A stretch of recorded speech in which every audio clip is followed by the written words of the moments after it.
नीट 2026 महाराष्ट्र राज्याचा MBBSचा cut off काय असू शकतो असा प्रश्न बऱ्याचशा पालक आणि विद्यार्थ्यांना पडलेला आहे।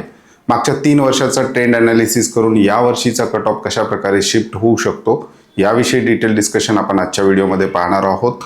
2026चा कट ऑफ पेपर झाल्याशिवाय किंवा पेपर आल्याशिवाय आता सांगणं थोडंसं कठीण आहे, परंतु मागच्या 3 वर्षाचे ट्रेंड कशा प्रकारे राहिलेले आहेत, एक्सपर्ट लोकांचं काय म्हणणं आहे आणि कट ऑफ कोणत्या फॅक्टरमुळे कमी जास्त होऊ शकतो, म्हणजेच MBBSला नंबर लागण्यासाठी कमीत कमी कॅटेगरी वाईज महाराष्ट्र राज्यातील विद्यार्थ्यांना किती मार्क्स लागू शकतात यालाच कट ऑफ असं म्हणतात। याविषयी डिटेल डिस्कशन आपण आजच्या व्हिडिओमध्ये पाहणार आहोत। नमस्कार, मी अंकुश पाटील, तुम्ही पाहताय श्री छत्रपती अकॅडमी पुणेचं यूट्यूब चॅनलवर नवीन असाल तर अशाच माहितीपूर्ण व्हिडिओसाठी श्री छत्रपती अकॅडमी पुणेच्या यूट्यूब चॅनलला सबस्क्राईब करा। त्याचबरोबर नीट UG 2026च्या प्रत्येक अपडेटसाठी श्री छत्रपती अकॅडमी पुणेच्या व्हॉट्सअप ग्रुपची लिंक डिस्क्रिप्शन